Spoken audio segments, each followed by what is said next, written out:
Let's welcome in Priscilla Presley. She's in the famed Jungle Room at Graceland. Priscilla, it's so good to see you. We were just hearing Joe talk about all the beautiful public displays of love and affection, but I was just thinking, when you woke up this morning, today it's been 45 years, what was going through you? Oh my gosh, it's a big week, that's for sure. And to see the amount of people that still come to see Elvis is unbelievable. We had the vigil last night, the candlelight vigil, 30,000 people showed up.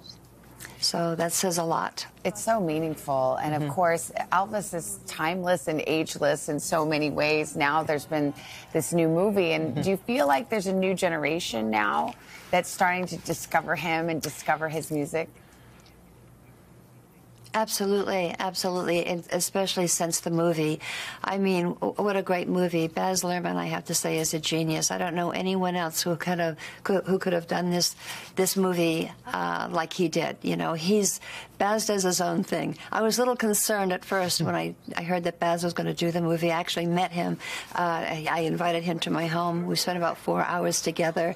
He put me a little at ease, but still, I didn't know how it was going to come out. So when I saw it actually with Jerry Schilling. We had a private screening, and we didn't speak. We didn't talk at all. And at the end, we went, "Wow, this is Elvis." Wow. Truly, it is Elvis. That's such high praise from you to think that that's how you viewed that movie.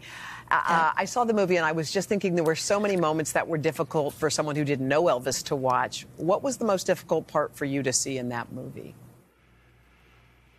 Oh boy, you know, it's just it was about Colonel and Elvis and Elvis's dream, you know, to take his career further. He wanted to do movies and serious movies.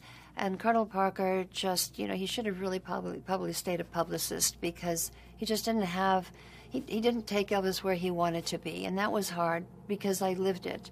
I lived the arguments that they had. I lived, you know, Elvis trying to explain that he didn't want to do the movies with all the girls and the beaches and everything, that he really wanted to do serious things. So living that with him and watching the movie, it brought back a lot of memories.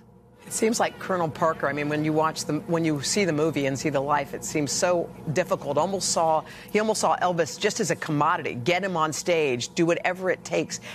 I was just wondering, all these years later, have you made peace with what happened with Colonel Parker? Did you ever make peace with him? Yes, I did.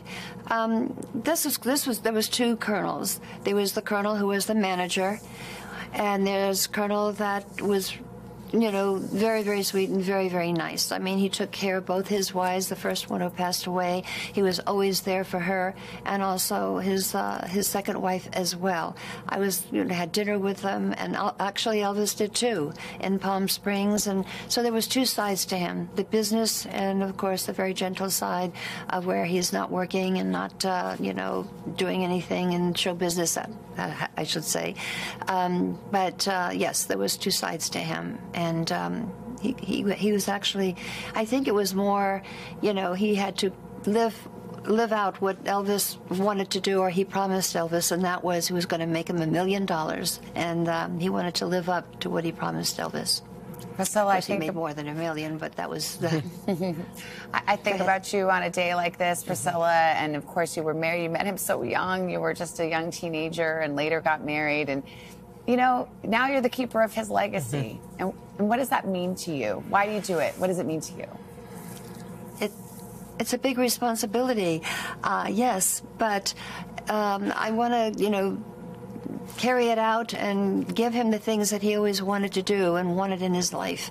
A lot of it, many of it, well, not many, but he wanted to, you know, sing with an orchestra, and I was able to get the Royal Philharmonic Orchestra to be, of course, the symphony of which he would be singing with, and carry that out for him. That was his dream. So anything that he wanted to do or wished to do as far as in life, I want to try to get that to happen. Well, Priscilla, it's such a joy to speak with you, especially on this day. I hope you enjoy the rest of the festivities that are for the rest of the day today. Thank you again for joining us. Thank you. Thank you, Priscilla. Thank you so much for having me. Thank you. to catch up with Priscilla. It's incredible. I mean, that's a love story.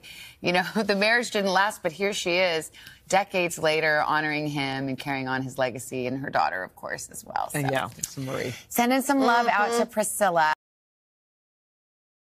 Hey, thanks for watching our YouTube channel. Find your favorite recipes, celebrity interviews, uplifting stories, shop our favorite deals, and so much more with the Today app. Download it now.